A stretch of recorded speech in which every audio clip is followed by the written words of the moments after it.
మీరు మీ జీవితంలో ఎప్పుడు అప్పులు చేయకపోయి ఉండొచ్చు, లేదా మీ అవసరాల కోసం చిన్న చితక అప్పులు చేసి ఉండొచ్చు.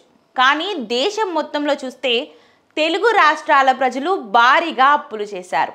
రెండు తెలుగు రాష్ట్రాల్లోనూ ఇదే పరిస్థితి ఉంది.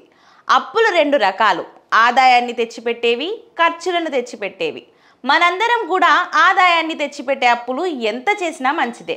ఎందుకంటే ఆ అప్పుల ద్వారా ఆదాయం వస్తుంది. ఆ డబ్బును మనం పెట్టుబడిగా పెడతాం, వ్యాపారాలకో వ్యాపార విస్తరణకో వాడతాం. కానీ ఖర్చుల కోసం చేసే అప్పులు ఎప్పటికీ ప్రమాదమే. అవి మరింత భారాన్ని పెంచుతాయి.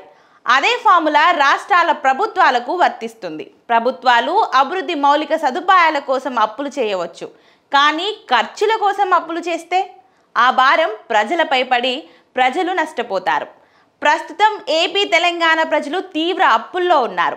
దేశవ్యాప్తంగా అప్పుల్లో ఏపీ టాప్లో ఉండగా తెలంగాణ సెకండ్లో ఉంది.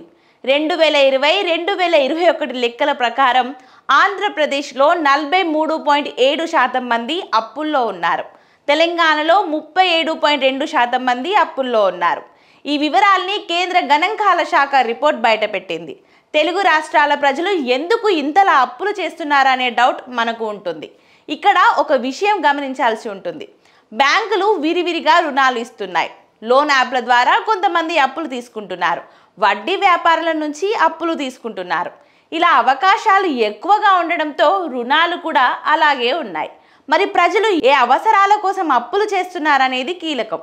ఏపీ తెలంగాణలో ప్రజలు తమ పిల్లల చదువుల కోసం భారీగా ఖర్చు పెడుతున్నారు. ఇది వారికి భారమే అయినా పిల్లలు బాగా చదువుకొని వృద్ధిలోకి రావాలని వారు కోరుకుంటున్నారు. ఈ కారణంగా అప్పులు చేస్తున్నారు. అలాగే చాలా మంది డ్వాక్రా సంఘాల ద్వారా అప్పులు తీసుకొని చిన్న చిన్న వ్యాపారాలు, స్టార్టప్ వంటివి చేస్తున్నారు. ఇందుకు కూడా అప్పులు చేయాల్సి వస్తుంది. ఇక రైతులకు పంట వేసినప్పుడు వర్షం పడకపోవడం, దిగుబడి వచ్చేటప్పుడు వర్షాలు పడడం, విత్తనాలు మొలకెత్తకపోవడం, అతిగా దిగుబడి వచ్చి పంటలకు గిట్టుబాటు ధర కాకపోవడం, రకరకాల క్రిమికీటకాల దాడులతో పంట నష్టాలు జరగడం వంటి అంశాల వల్ల అప్పులు చేస్తున్నారు. ఇక ప్రభుత్వాలు ఇచ్చే పథకాల డబ్బులు రైతులకు ఏమాత్రం సరిపోవట్లేదు. సబ్సిడీలు మరింత పెంచాలని వారు కోరుతున్నారు. రెండు రాష్ట్రాలలో ప్రజలు బ్యాంకులను బాగా ఉపయోగించుకుంటున్నారు.